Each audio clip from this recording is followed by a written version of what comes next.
Sorry 19 हमने किया है। 19 के बाद आते हैं सर यहाँ पे 20। तो बेटा 20 ऑलरेडी मैं एडजस्ट इसको सिखा चुका हूँ पहले ही। एक कोई क्वेश्चन था, एग्जांपल लिख के दिखाया था मैंने, journal reserve profit and loss advertisement का। तो इसको अभी हम लोग नहीं करेंगे, ये ऑलरेडी मैं करवा चुका हूँ दूसरे तीसरे क्लास में ही ये क्वेश्चन। अब आइए सीधा आते हैं 21 पे। यहाँ से देखिए, अब अकाउंट्स में जो है ना, इस चैप्टर से जैसे फंडामेंटल में आपने देखा कि जो पास्ट एडजस्टमेंट से गारंटी था, एनपीओ था जिसमें इनकम एक्सपेंडिचर था जो टाइम आपका ले रहा था, वैसे ही अब यहाँ से जो है सारे क्वेश्चन आपका टाइम ले सकते हैं। ठीक है, यहाँ से आपके 6 मार्क्स के भी क्वेश्चन आ सकते हैं, और ऐसा भी हो सकता है अगर कैपिटल एडजस्टमेंट में से आया तो वो 8 मार्क्स का भी आ सकता है। ठीक है, चलिए जी। तो 21 से हम लोग स्टार्ट करते हैं इस चीज़ को कि अब देखते हैं इसमें क्या है। तो सबसे पहले एंड की लाइन हम लोग पढ़ ले रहे हैं बेटा। इसमें सीधा मैं एंड की लाइन पढ़ रहा हूँ। सर एंड में क्या लिखा हुआ क्या है देखिए, तो आप अपनी बुक में देखेंगे, बाकी मैं थोड़ा सा और ऊपर कर लेता हूँ जो आपको देखिए, बाकी मेरा चेहरा आ रहा होगा बीच में आपके। तो पास नेसेसरी जर्नल एंट्रीज लिखा हुआ है। इसमें क्या लिख रखा है उन्होंने कि भैया आप ना जर्नल एंट्रीज करके दिखाओ जो भी ऊपर ट्रांजैक्शंस के बारे में दी गई हैं, या जो भी इतनी सारी इन्फॉर्मेशन है आपके पास। यहाँ 21 जो लिखा हुआ वर्ड है, यहाँ से लेके यहाँ तक आप जो भी पढ़ते हैं और आपको जो भी बातें समझ में आती हैं, उसकी जितनी भी जर्नल एंट्रीज बन सकती हैं वो बनाइए। उन्होंने बस इतनी सी बात कह दी, उन्होंने नहीं और कुछ नहीं बोला है। उन्होंने ये नहीं बोला कि बैलेंस शीट में जब रिवैल्यूड होगा तो पुरानी वैल्यू में दिखेगा, नई वैल्यू में दिखेगा, जर्नल रिजर्व बटेगा या नहीं बटेगा, एडवर्टीजमेंट का क्या करना है, गुडविल का क्या करना है, ऐसा कहीं पे कोई जिक्र नहीं है। तो ध्यान से सुनेंगे मेरी बात को पहले, यहाँ पे यहीं से बच्चे के कन्फ्यूज़न स्टार्ट होता है। तो आप प्लीज़ यहाँ पर ध्यान दीजिए कि भाई हम क्या करने वाले हैं कि हम ये काम करने वाले हैं कि अगर क्वेश्चन कुछ नहीं कहता है, क्वेश्चन में कोई इन्फॉर्मेशन नहीं है जनरल रिजर्व के लिए, तो हम डिस्ट्रीब्यूट करते हैं। लॉस के लिए कुछ नहीं है तो हम डिस्ट्रीब्यूट करते हैं। रिवैल्यूएशन का कुछ नहीं है तो हम रिवैल्यूएशन को भी बनाते हैं और उसको डिस्ट्रीब्यूट भी करते हैं। ठीक है, तो ये गुडविल का कुछ नहीं है तो उसका गुडविल वैल्यूड एडजस्टमेंट होता है, गुडविल पहले से जो होता है उसको रिटर्न ऑफ करते हैं। ये बेसिक इन्फॉर्मेशन है। अगर क्वेश्चन कुछ हमें नहीं हिंट देता है तब हमें ऐसा करना है। अच्छा सर, तो यहाँ पे जो क्वेश्चन है आपके सामने, यहाँ पे सबसे पहले आप बैलेंस शीट में झांक के देखिए कि बैलेंस शीट में कोई ऐसी चीज़ है जिसको हमें देखना है। हाँ जी, आप एसेट साइड आइए। सबसे पहले देखिए एसेट्स के साइड आप देखेंगे तो कैश को आपको नहीं छेड़ना, कैश एट बैंक को आपको कुछ नहीं करना, debtor, stock, land, building, machinery कुछ नहीं। ये जो आपको एडवर्टीजमेंट सस्पेंस दिख रहा है ये लॉस है। ये बात मैं पहले भी डिस्कस कर चुका हूँ कि एडवर्टीजमेंट सस्पेंस जो एसेट साइड दिख रहा है आपको वो क्या होता है, लॉस। तो लॉस का करना क्या है, बुक्स में इसको कंटिन्यू दिखाना है या इसको रिटर्न ऑफ करना है। तो सर क्वेश्चन में कुछ नहीं बोला तो आप खुद बता दो लॉस का क्या किया जाएगा अगर क्वेश्चन ने कुछ भी हिंट आपको नहीं दिया है। इसी तरीके से आप मुझे ये बताइए कि जनरल रिजर्व के बारे में क्वेश्चन ने कोई जिक्र नहीं किया है कि जनरल रिजर्व को रिटेन करना है न्यू बैलेंस शीट में या नहीं करना है, ऐसा कोई बात नहीं बोली गई है। तो हम क्या करेंगे, तो बेटा ये आप मुझे बताइए, फटाफट मेरे को रिप्लाई कीजिए कि हम लोग इसका क्या करेंगे अगर इन दोनों इन्फॉर्मेशन के बारे में क्वेश्चन में कुछ नहीं है तो।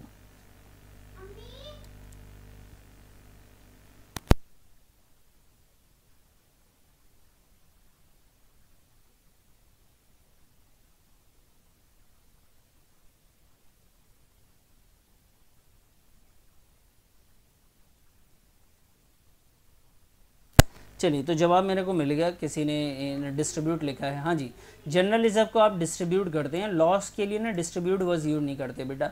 लॉस के लिए आप जो वर्ड यूज़ करते हैं रिटर्न ऑफ, एक्चुअल में डिस्ट्रीब्यूट ही हो रहा होता है, लेकिन जो वर्ड यूज़ करते हैं अकाउंटिंग में लॉसेस के लिए उसको कहते हैं हम लोग रिटर्न ऑफ करना। ठीक है, यहाँ पे जो बैलेंस शीट में जो भी लॉसेस होता है जैसे गुडविल है, advertisement suspense, miscellaneous expenditure, profit and loss, ये 4 चीज़ें हमेशा एसेट साइड में आ जाती हैं, तो ये हमेशा रिटर्न ऑफ होता है बेटा।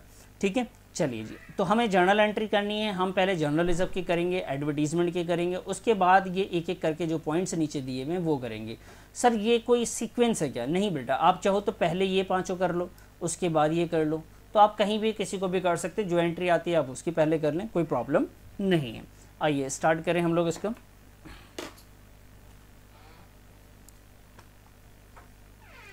हाँ जी ठीक है सर, करा जाए, लीजिए बेटा।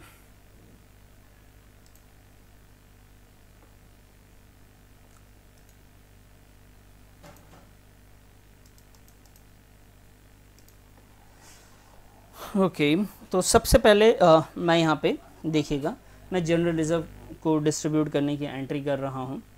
ठीक है सर, जनरल रिजर्व लायबिलिटी में था, उसको डिस्ट्रीब्यूट करने के लिए जनरल रिजर्व को मुझे डेबिट करना पड़ेगा।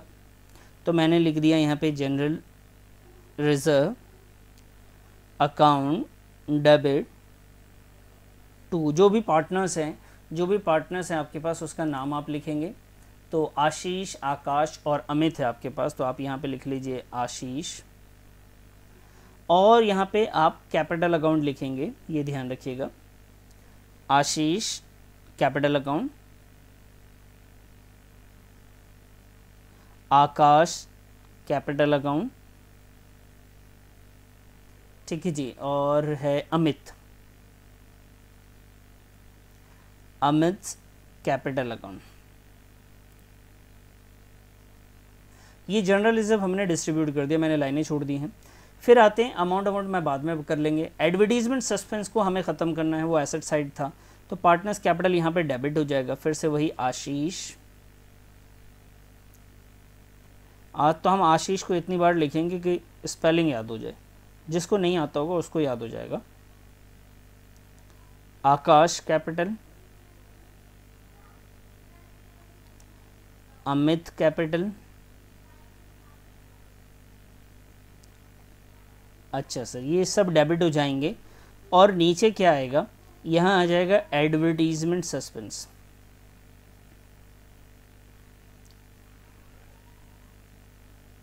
Advertisement suspense account. अच्छा जी, जनरल रिजर्व का अमाउंट था हमारे पास 90,000, इसको ओल्ड रेशियो में बांटना था। और एडवर्टीजमेंट का जो अमाउंट है बेटा वो 6,000, इसको भी हम लोग ओल्ड रेशियो में बांटेंगे। ओल्ड रेशियो इक्वली है, तो अगर इक्वली है तो 90,000 को जब हम लोग डिस्ट्रीब्यूट करेंगे तो भाई इसको कैसे होता है, 90 को करेंगे तो 30-30 होगा ना, हाँ सर 30-30 होगा सर। तो ये लेके हमने 30,000 यहाँ पे लिख देना है। अच्छा सर, 6,000 को अगर हमें डिस्ट्रीब्यूट करना हो इक्वली सर, तो बेटा 2,000 डिस्ट्रीब्यूट कर देंगे। मुझे उम्मीद है कि आप सभी लोगों को समझ में आ रहा होगा, कहीं कोई प्रॉब्लम भी नहीं होगी। बिल्कुल सही है रजत, 30,000 ही करेंगे। तो हमने जनरल रिजर्व और ये आशीष में एडवर्टीजमेंट को डिस्ट्रीब्यूट कर दिया। अब आते हैं रीवैल्यूएशन से रिलेटेड इन्फॉर्मेशन। आपको याद है, आपको याद होना भी चाहिए, लास्ट क्लास में ही हमने पढ़ा था। हमने ये पढ़ा था कि रीवैल्यूएशन, जब भी कोई एसेट्स और लायबिलिटी का रीअसेसमेंट होता है तो उसके बाद हमारे पास दो ऑप्शन होते हैं कि हमें पुरानी वैल्यू को बैलेंस शीट में दिखाना है, ये न्यू वैल्यू को दिखाना है। और तो मैंने आपसे बोला था कि भाई जब क्वेश्चन में बोला जाए पुरानी वैल्यू को दिखाना है तो आप एडजस्टमेंट्स करते हैं और रिवैल्यूएशन का कोई अकाउंट ओपन नहीं करते हैं, और अगर आपको न्यू वैल्यू पे दिखाना है तब रिवैल्यूएशन का अकाउंट ओपन करते हैं। लेकिन इस क्वेश्चन में आप पढ़ेंगे तो एसेट्स लायबिलिटी की वैल्यू को रिवैल्यूड हुआ तो है, लेकिन ऐसा इन्फॉर्मेशन नहीं है कि ओल्ड वैल्यू पे दिखाना है या न्यू पे दिखाना है। तो जब ये इन्फॉर्मेशन भी नहीं है कि क्या करना है, तो ऐसी सिचुएशन में हम रिवैल्यूएशन अकाउंट को ओपन करते हैं।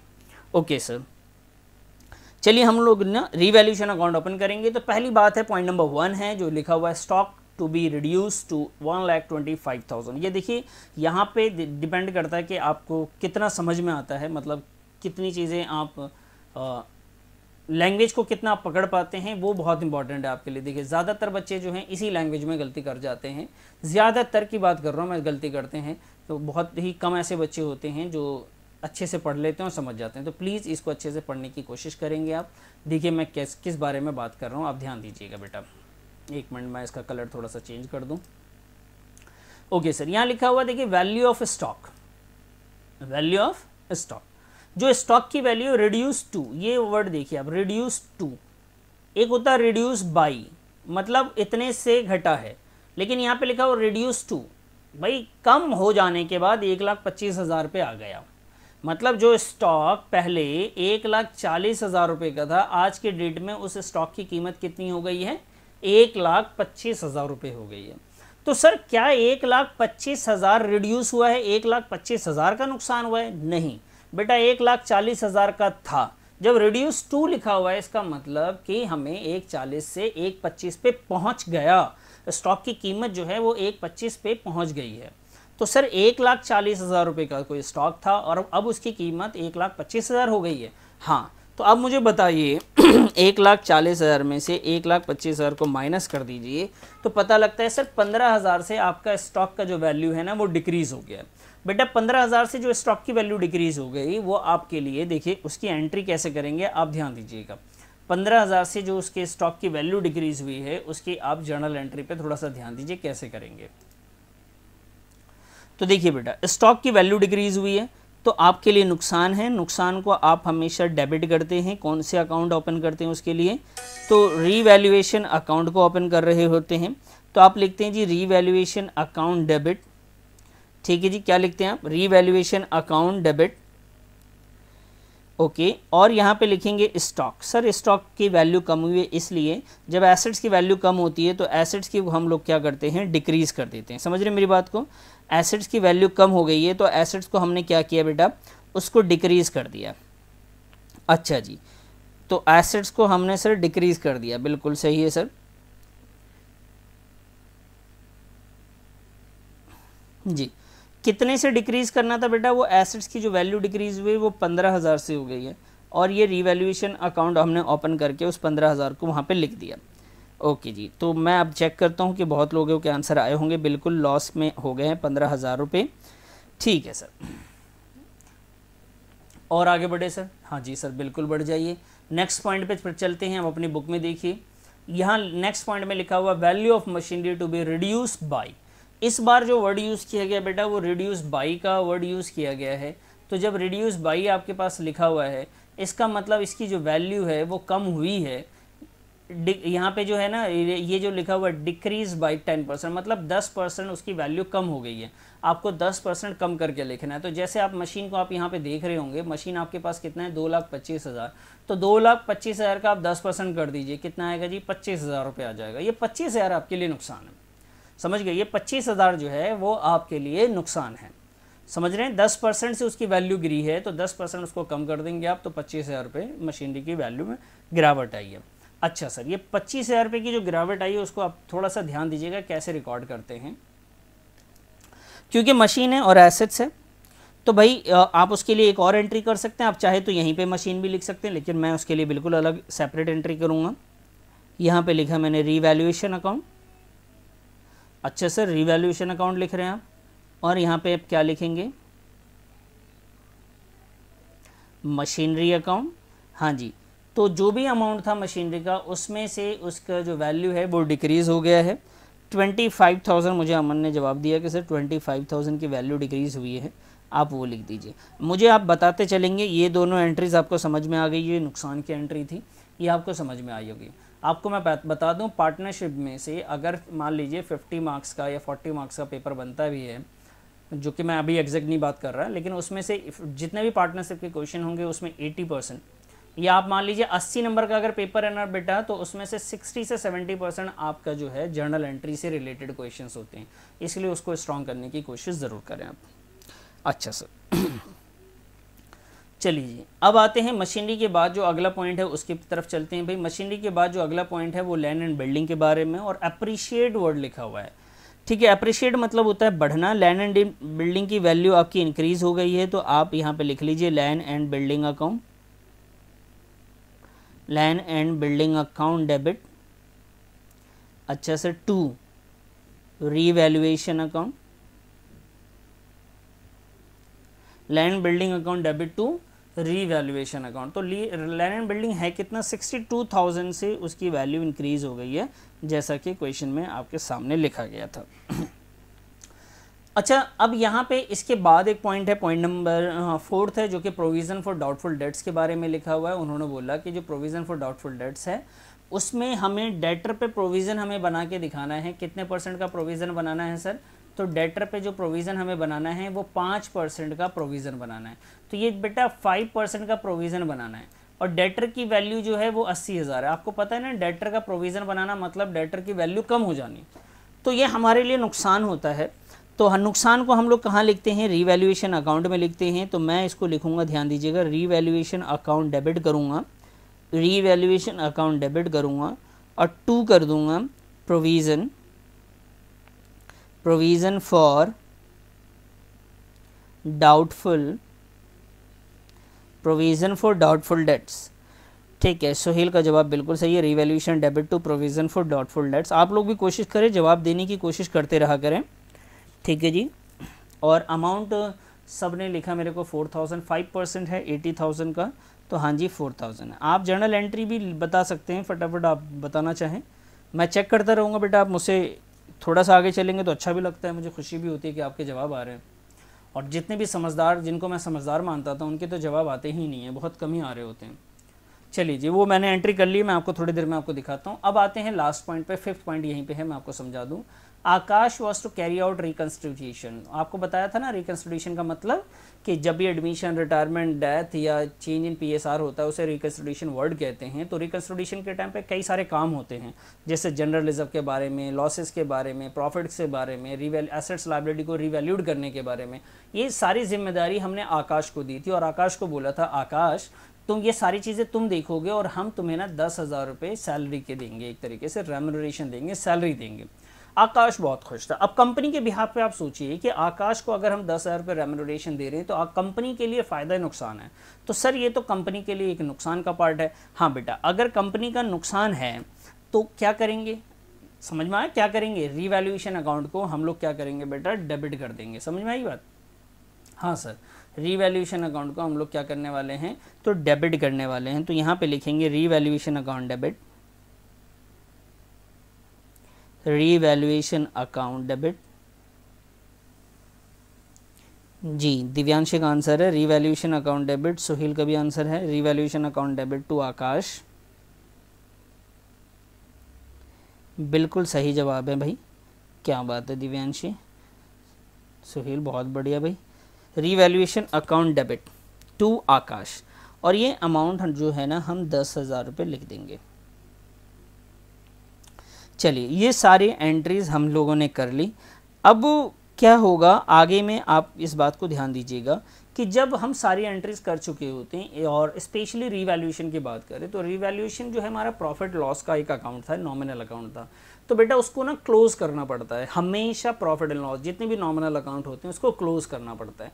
सर क्लोज कैसे होता है? तो बेटा डेबिट और क्रेडिट को हमेशा इक्वल करना होता है। आपने कोई भी अकाउंट क्लोज किया होगा, आप याद कीजिए, हम डेबिट साइड क्रेडिट साइड को टोटल करते हैं और डेबिट क्रेडिट को टोटल करने के बाद उसकी जितनी भी इंफॉर्मेशन होती है, जो भी बैलेंसेस होता है दूसरे अकाउंट में लिख देते हैं। ठीक है, जैसे मैंने डेबिट को टोटल करा, फिर क्रेडिट को टोटल करा, मेरा डेबिट साइड जो है ना ज़्यादा है, तो मैं क्या करता हूँ, आपने देखा होगा जो साइड ज़्यादा होता है उधर जाके नहीं लिखते, जिधर कम हो रहा होता है उधर लिखते हैं। समझ में आई बात?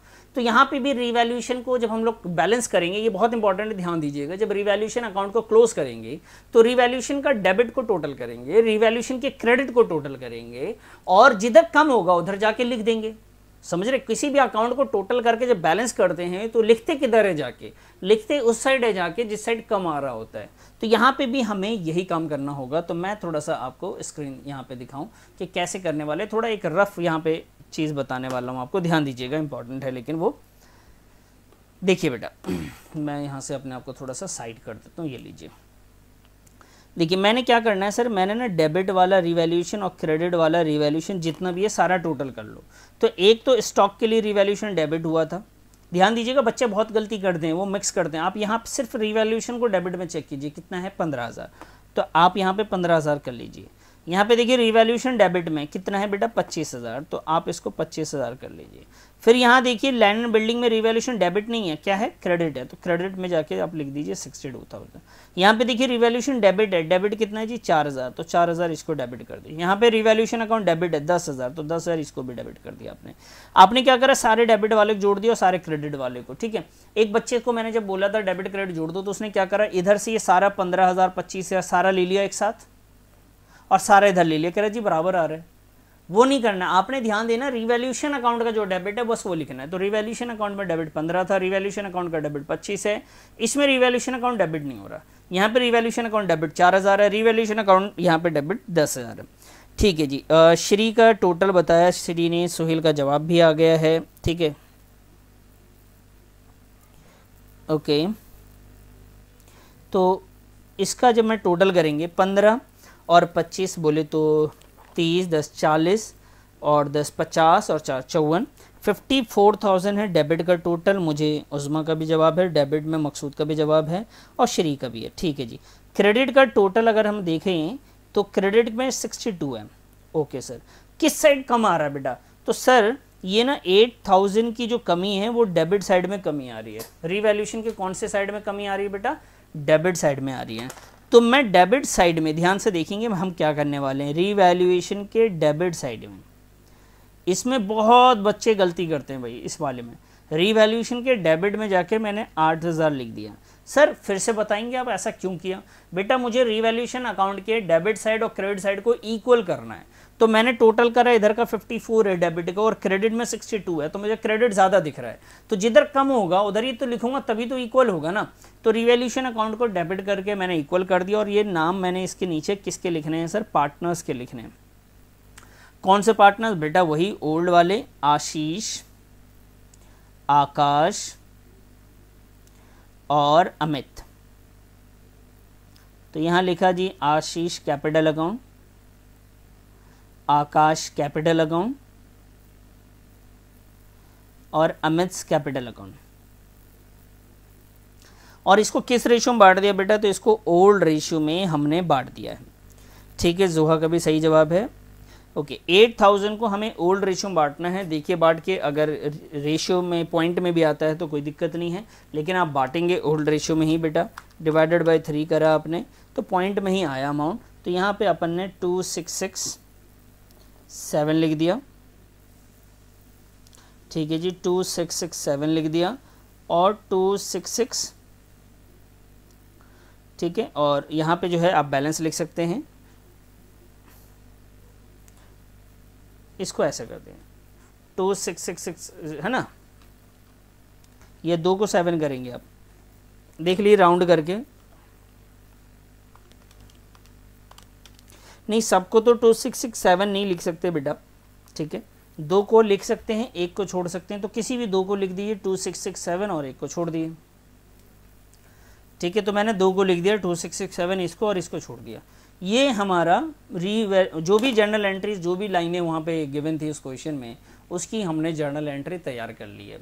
ठीक है सर, अच्छा सर, उसकी जर्नल एंट्री आपने तैयार कर ली, बहुत बढ़िया काम किया सर आपने। तो भाई काम तो हम बढ़िया ही करते हैं। बताइए बच्चे, कोई डाउट वगैरह किसी टाइप का हो तो आप मुझसे इस क्वेश्चन में आप ले सकते हैं, जो कि हमने इसको कंप्लीट कर लिया है। आगे देखें तो आगे किस टाइप का क्वेश्चन है। अलीना ने बोला सर 26, हाँ ठीक है बेटा, मैंने भी यही किया अलीना। नरेशन, ओके, इसका नरेशन आप लिख लें मेरे को। ये जो है ना, इसमें ना आप रीवैल्यूएशन में क्या हुआ, मैंने आपको कल भी बताया था, क्रेडिट साइड ज़्यादा था। क्रेडिट साइड कौन सा ज़्यादा होता है? क्रेडिट साइड रीवैल्यूएशन का इनकम वाला साइड था, इनकम ज़्यादा है, तभी तो कैपिटल क्रेडिट हुआ है। तो आप लिखेंगे being revaluation profit, revaluation profit, ये रीवैल्यूएशन प्रॉफिट हो गया। बीइंग रीवैल्यूएशन प्रॉफिट डिस्ट्रीब्यूटेड लिख दीजिए, बीइंग रीवैल्यूएशन प्रॉफिट डिस्ट्रीब्यूटेड लिख सकते हैं। Being revaluation profit transfer to partners capital account भी लिख सकते हैं। ठीक है जी, अब बाकी इन सब में तो वही लाइनें लिखनी जो क्वेश्चन में लिखा हुआ था। जैसे बीइंग, यहाँ पे आपको नरेशन आप लिखने वाले थे, स्टॉक का आपने देखा होगा क्वेश्चन में क्या लिखा हुआ है, आप चेक करेंगे ज़रा, वहाँ पे आपको मालूम चल जाएगा स्टॉक में क्या वर्ड यूज़ किया उन्होंने बोला था डिक्रीज हो गया है, being value of stock reduce.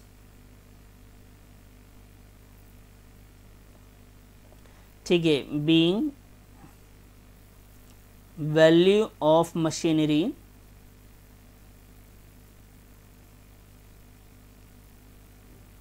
reduce, being value of land and building increased, being provision for doubtful debts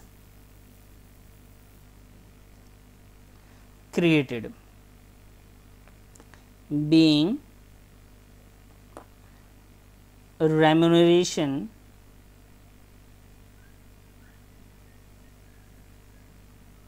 allowed to आकाश। ठीक है, तो ये आपकी एंट्रीज हो गई।